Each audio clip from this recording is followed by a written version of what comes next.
Bueno, señores, el plano de vida está bien, pero el nivel deportivo es brutal. No estaríamos hablando de la historia de vida de Volkanovski si esta pelea hubiese tomado un camino diferente. Y créanme, hay mucha gente diciendo, hay niveles, Diego López no tiene, Diego López no puede. Yo creo que Diego López hizo una pelea bastante digna, tomando en cuenta lo que es Alejandro el Magno, tomando en cuenta lo que ha logrado, y eso estuvimos hablando ya, Volkanovski, yo sí creo que lo que hizo Diego López es digno de mérito. 5 rounds de palo a palo, de tú por tú, con un peleador como este, hombre, hay que tener talento. No todo el mundo logra sobrevivir y hemos visto lo que ha hecho el propio Alejandro contra otros peleadores de magnitud. Mis respetos para Diego López. Pero, ¿cuál es la clave de esta pelea? El volumen. El volumen, la efectividad, los movimientos de pierna. A veces cuando hablamos de un striker pensamos en la fuerza bruta y no vemos el paquete completo. Y yo creo que si ustedes miran, yo les conmino a que mañana o pasado tras pasado, cuando puedan volver a ver la pelea, miren los movimientos de piernas de Alexander Volkanovski. Miren cómo él cambia de dirección y cómo él va cambiando de dirección y va utilizando las manos, sobre todo el jab. Sobre todo el jab. Hay quien usa el jab para tocar. Hay quien usa el jab para ahuyentar. Alexander Volkanovski utilizó el jab de todas las maneras posibles.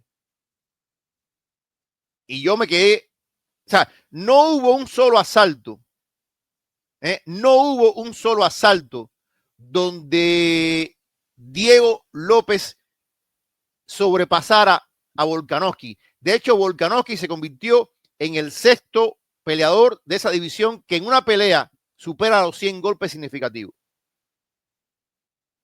Pero golpes significativos sobre todo con el jab. Él acompañaba después con la combinación.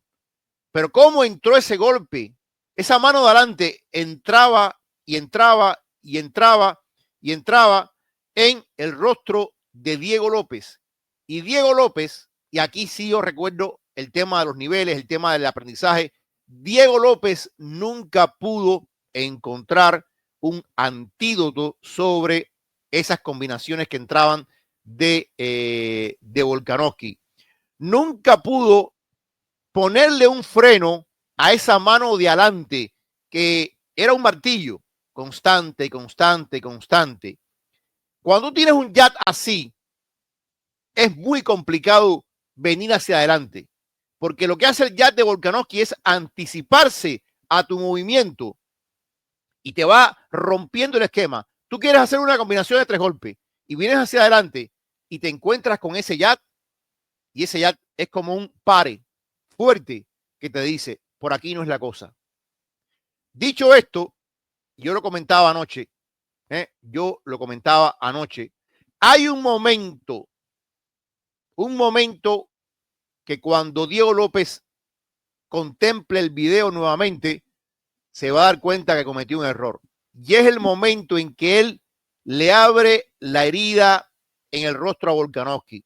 Volkanovski se sorprende y baja la cabeza, y en ese momento entra el uppercut de Diego López. Ese uppercut de Diego López estremece por completo a Alexander Volkanovski. Y Alexander Volkanovski se queda como que, ¿ahora qué hago? Y empieza a retroceder. Alexandro está desordenado, está un poco desbalanceado, está que no sabe a dónde meterse. Ese era el momento en que Diego López tenía que presionar. Ese era el momento en que Diego López tenía que ser como el matador y entrar con la espada y liquidar a Volkanovski. Pero Diego comete el error de no ser incisivo, comete el error de no ser proactivo.